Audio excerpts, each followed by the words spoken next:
Well, President Donald Trump is making a stop in Memphis. It's the talk of the town, and we've heard mixed reactions from people about his visit. But a Memphis woman who previously worked as a freelance journalist in Memphis didn't realize showing support for the president would cost her a job. And she's sitting here with us now in an exclusive interview with Dalisia Ballinger. Thank you so much for coming in. Thank you so much for having me. Of course, and thank you for making the time because I know you're probably super busy. Yes. So yeah, just right off the top, how are you feeling about President Donald Trump's visit to Memphis? I'm very, very excited. In a way, I feel like I've manifested this, so to speak. I have just everything has just kind of been going on. I wasn't prepared for any of this to happen. It was just merely my truth. And, just to know that the White House is looking for someone like me to come out and speak on that behalf is truly exciting and quite honorable. Yeah, not a lot of people get calls from the president about the president wanting to meet you. So for people who are not familiar with your story, let's just start there. How we're going to play a TikTok video that is kind of the centerpiece of all of this, but take us through what you were doing before that video, who you were working for, and everything that happened following. Yeah, absolutely. So I've been an independent journalist for about 10 years, in which I was a freelance journalist for the new Tri-State Defender here in Memphis, again, since 2017. And so it was just my journey and duty to tell the truth. As a journalist, I covered everything from government issues to national news to all local things that's happening around Memphis. And so when the National Guard was here and reporting back sometime September of last year, it was my duty then to cover those stories, in which I did. I did it from a non-biased opinion, from people that were in support, people that were not in support, things that were actually kind of happening around in the city. And I was a bit 50-50, but again, it was my job as a journalist to be able to cover the truth. Right. And so pretty much one day, it was a really beautiful day in October. It was a Friday, and I'm walking out to my mailbox, and I'm noticing something, and it's quiet. And while it's great that it's quiet, it was oddly quiet. And I'm noticing everything around me. It's families outside playing, people walking up and down the street. It was quiet. And so I just whipped out my camera and sat on my porch and basically just gave my honest, raw opinion on what's happening in my neighborhood currently. And before I knew it, literally overnight, this blew up via TikTok very quickly, in which I was very transparent about this with the Tri-State Defender initially. The editor at the time, before the numbers started to climb, she was in agreement with it. She was okay with it. We even had dialogue about it. But once the numbers had started to climb and things like now it's hitting different types of reputable sites and sources, now it's starting to become a problem.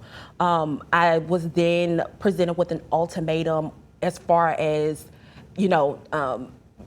being in support of President Trump and what he's doing. It was either take down what I did or no longer have a tenure with the Tri-State Defender. And I refused to take it down because, again, that's my truth. That is something that I decided that the people should hear. And especially since I live in these communities where the things are happening and taking place, it was only right that, again, I share my truth on that. And because of that and the decision that I did decide to make with keeping my videos and things on the TikTok platform, I was subsequently dismissed from the Tri-State Defender. Yeah, it definitely kind of, that line of like journalists and then your personal life and like, what I think lines these days with social media, as far as that line goes, is a little blurred in these times because social media is taking over so much. And can you separate, or should media outlets allow you to separate your personal opinions from your work articles that you publish. Right. So I do want us to unpack this a little more, but first I want you all to watch the TikTok video that you gave us permission to play. But we are going to also show the Tri-State Defender's statement afterwards, just so that we have a little, both sides. So we'll play that TikTok video for you now. Y'all might get mad at me. And at this point, I don't give a damn. I'm not into politics. I'm not into all of that extra stuff that people be losing their life over. I ain't into all that. We human. Whatever. But I will say thank you to Trump for bringing these National Guards and doing what they doing down here in Memphis right now. For the first time in 5 years. I've been in my home for 5 years. And for the first time, my kids have been able to play in the backyard and be able to do it comfortably. I haven't heard a gunshot in 2 weeks. I haven't seen strange people walk up and down the street. Just a few weeks ago, I had somebody walk on the side of my house. None of that action's going on. I haven't seen no young YNs at the store posted. I haven't seen an infinity fly past me in weeks. I'm sitting on my porch right now, and I'm watching kids outside playing. People outside walking with their kids, stuff I ain't never seen before living in my neighborhood. But all because we feel safe in this environment, unfortunately, because of the things that are happening here in the city. I hate it had to be this way, but I'm happy. I'm happy. Honestly, I truly feel that this is just a band-aid to the problem. I don't think this is going to completely fix everything. But to have a moment of peace, just thank you, Jesus.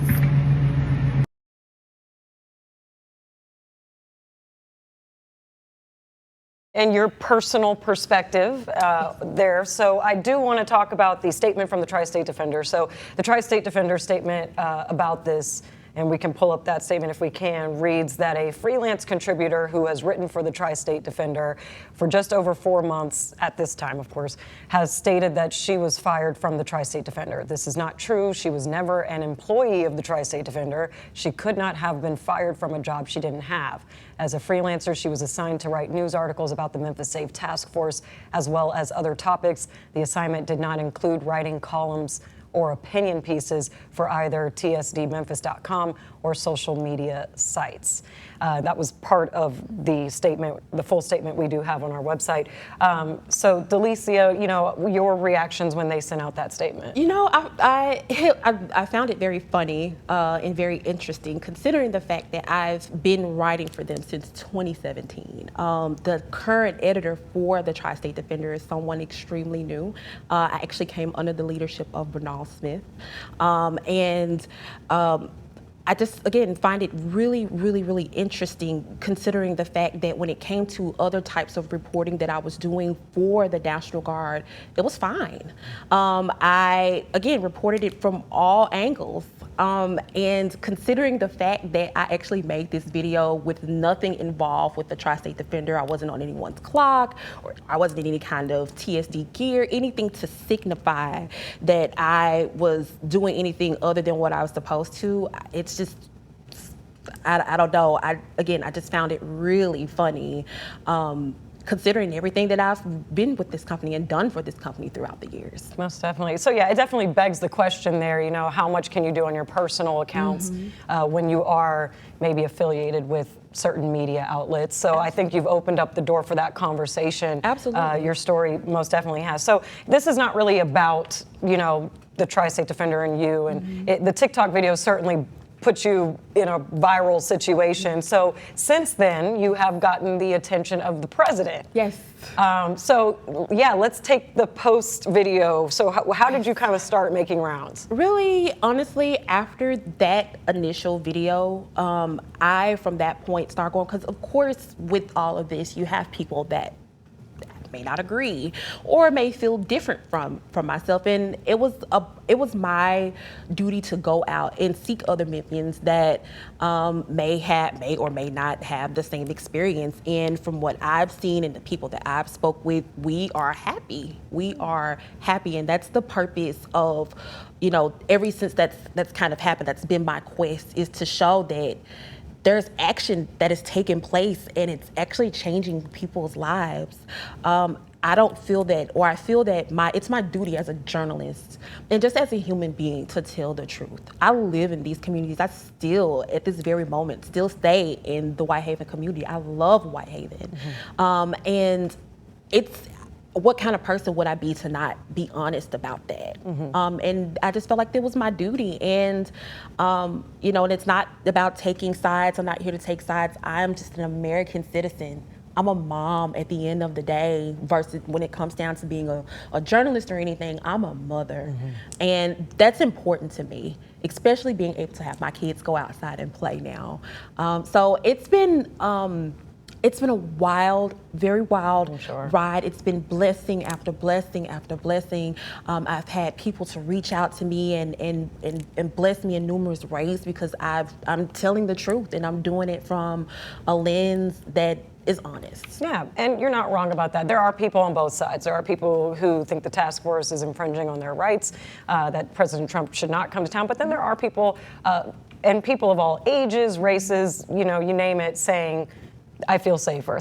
We've seen it. We've asked viewers ourselves. Our reporters have gone out and asked Memphians. So there's a wide range here about even people saying they do feel safer. But you are special here because now you've, from my understanding, may be participating in Trump's visit. Yes. So there's a possibility that I will be at the roundtable. I know I'm definitely will be there, but my purpose is to be at that roundtable with President Trump and to share my experience and how the Memphis Safe Task Force has been just a force in making things happen and making my community safer and being a representative for my community and my neighbors, because we are grateful, and I want to be able to share that truth to the president and whomever's there, because the action is being seen and we're grateful for it. So roundtable, what does that exactly mean, or what did they say that looks like? So that will consist of basically myself,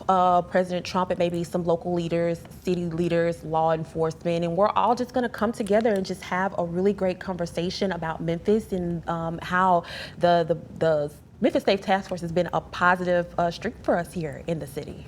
Where's that going to take place? I'm not sure of. I don't have the details as of yet. It's still quite tight-lipped at the second. But I know that, again, I'm definitely will be there. We'll be in attendance, and we'll it's so ecstatic, again, to see President Trump. Yeah, so we've done robust reporting on the Memphis Safe Task Force this week. That the numbers we had was that since October, or late September technically is when they came to town, they've had over 7,100 arrests, dozens of them tied to homicides, over 1,000 illegal guns seized off the street. There's numerous missing children that have been found. I mean, they have a whole list that they give periodically of the updated numbers. So I do want to just talk. So a lot of people we asked whenever our reporters have been in the streets is like, it's one thing to have the numbers, but do you feel a difference? And absolutely. You clearly do. Absolutely. Prior to the Memphis Safe Task Force, again, there were, the area that I live in, multiple shootings. I remember distinctly being on the phone one day, literally talking to my neighbor one day, and before you know it, it was about 25 gunshots that rang out from my neighbor's house, about 3 houses down from where I live. A grandmother and her daughter was actually shot in this incident. And since then, they've actually, the house is for sale. They have not moved back into this house since that incident. And literally that same day, they took off and ran around another corner and shot someone else. They actually killed a female. So when I tell you there are things in my community that I myself have witnessed, my kids have witnessed, my house has been broken into, I've had strange people on my Ring camera just walking on the side of my house on several occasions. And now since the Memphis Safe Task Force has come, it's like nothing's happened. It's been complete peace. I have not heard a gunshot, no strange people walking on the side of my house. Nothing strange at all within my neighborhood. Wow. So it's been a complete difference. I feel it like I'm living it every day. It was at one point I was afraid to basically come out of my driveway leaving to go to work in the mornings. Now it's like, okay, I can look left and right, and I can get into my vehicle and actually feel comfortable backing out of my driveway now. And So, you, yes. yeah, and you said you're a mom, so I think a lot of parents can resonate with that. Yes, absolutely. My kids can feel it. It's been a thing every Friday to go and have tea on my porch. My children are, we're enjoying our big, beautiful backyard. I'm able to enjoy my investment. This was my first property. I'm a first-time homeowner, and I decided to invest in my community by living back in the Whitehaven community. And it's just sad that we were met with that kind of energy as far as the crimes that was happening, which is why I'm speaking today, that we see that change.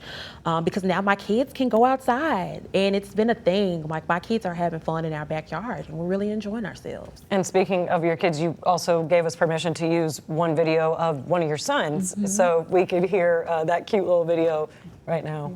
My name is Braylon, and I live here in Memphis. I've been noticing not just a slight change, more of a detrimental change in like how peaceful Memphis is ever since the National Guard came. There was a lot of things I couldn't do before the National Guard came because I had to worry a lot about guns and stuff. I couldn't play because I was worried that somebody might pull out a gun or something, but now I could do that, and I just wanted to thank the President of the United States for bringing the National Guard. I mean, it's hard to turn away from, a kid as cute as he is. He was so sweet. He was so nervous, but he wanted to share his experience. At that time, because there was so many comments, and there was some, like I said, there was a lot of backlash there. And my son was like, hey, he wanted to stand up for his mom and say, hey, I want to share my experience too. And he did just that. And I'm so glad that it was well received. He's such a great kid. So that wasn't a message you told him to say? No, and we've definitely heard that. No, because he used detrimental wrong. So no, it wasn't something that, I didn't hold a poster and say, hey, read this. I just let him speak from his heart and how he felt, and that's what he came up with. And I just wanted to share that to the world, that besides myself, my kids are also seeing this as well and noticing a difference. Like, it's been great. My son, he plays the trumpet for an amazing school in Whitehaven, Havenview. Shout out to Havenview Middle School. He plays the trumpet there, and now he's able to go outside and play the trumpet freely, which our neighbors been enjoying, actually. Yeah, most definitely. Couple lasting questions here. So I know that I want to say most people could get on board with wanting to feel safer, whatever that looks like. But I don't want to ignore the other side of this for people who have been impacted negatively or feel victimized by this Memphis Safe Task Force. And many of those had to deal with these immigration detentions and actually pulling families apart and separating families. So I know for your family and what you've seen in your neighborhood that you feel safer, but any just notes you want to make to maybe some people, or do you have any way of kind of possibly seeing their side of it? Yeah, I absolutely see their side. Like I mentioned before in the video, I don't expect for the Memphis Safe Task Force to come in like Batman and the Avengers and all of that to save everything. And I'm definitely, I have a lot of empathy for those families that have been impacted, especially by ICE. Although I have my own personal opinions with that, at the end of the day, I'm a mom, and I never want anybody to be separated from their family and from their children. But I'm also an American patriot, and I do believe in governance, and I do believe in laws. And if we have to have those laws set in place for us to have a safer America, that's what I'm for. But I definitely am empathetic. I'm definitely empathetic for those families.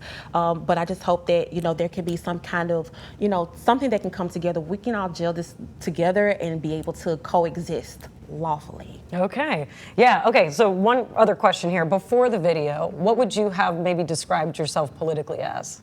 I was full-blown liberal. I was a full-blown Democrat. I was definitely for the blue. Wow. But I've since changed that now. I'm very, very proud to be conservative. I've definitely have steered right. I feel like my values definitely align with that of the Republican Party, and I'm very happy. It's been the best decision that I've ever made. I definitely support Trump in a lot of his efforts and some of the things that he's do. And again, keyword some, but the things that he's gotten right, and I definitely support him behind that. You did mention reaching out to people in Shelby County who have the same idea. So how is that going?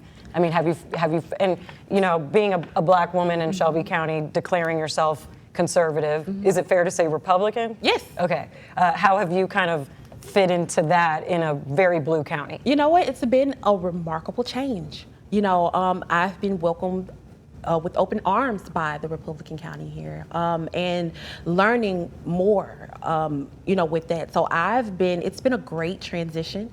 I've definitely found more individuals and more Memphians here that agree with alignment as far as the Memphis Safe Task Force, that there's been some change.